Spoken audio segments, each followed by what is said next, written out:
Do you think you have a healthy outlook on life? I mean, I think most of us wake up in the morning and we've got some level of confidence in the way that we see the world and the way that we approach life.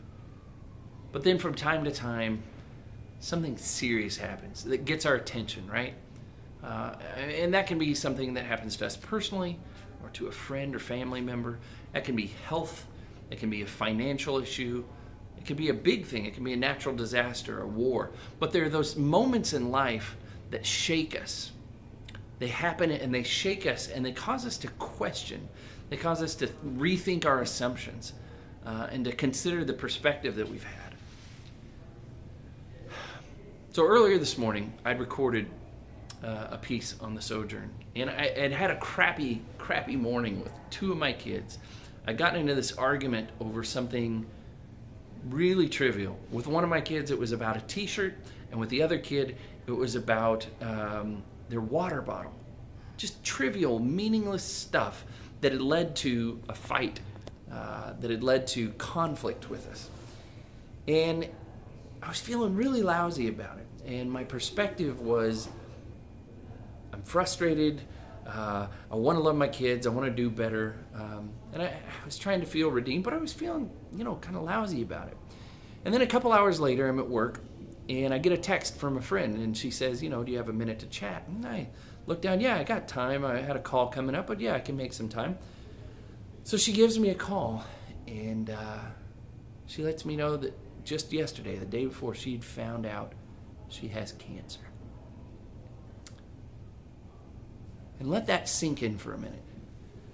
Here's this friend, and I've just found out she has cancer. It's like, oh my goodness.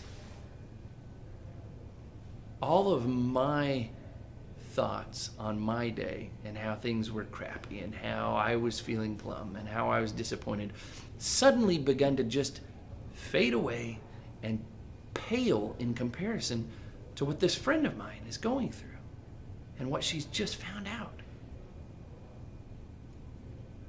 When life just smacks you in the face like that, when you get knocked back, I want to urge you to take time and let that impact you. Let that stir your heart.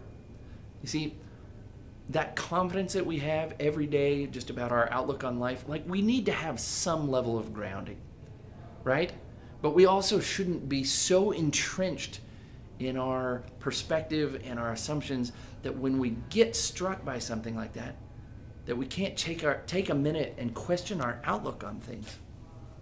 And that's what I want to urge you to, is don't be so entrenched in your way of thinking that when hardships come or when you see people suffering or going through things, that your heart isn't in some way moved. On the other hand, get some grounding in your life. You don't want to be tossed around when every difficult thing comes your way, that you're just a wreck. So my urge to you is this: get grounded, but let life impact you. Let people's pain and hardship, let financial crises, natural disasters, news you hear, relational things, let those things impact you, and then take time to pause. Take time to reflect on your life, on your assumptions, and on your perspective, what's important. And then hopefully make changes that will move you in the direction of a better and a healthier place to be. Look, I don't have the answers. I don't have all of them, but I've come to a place of peace with a lot of things. And my hope is that as I continue to live life authentically and humbly, that I will be gradually moving in the right direction and a perspective that is more refined. So that's what I urge you to do. There's hope. Take encouragement, but let those moments that hit you upside the head, let those give you pause, reflect, and make change and move in a healthier direction. I'm Joshua for The Sojourn. I'll see you next time.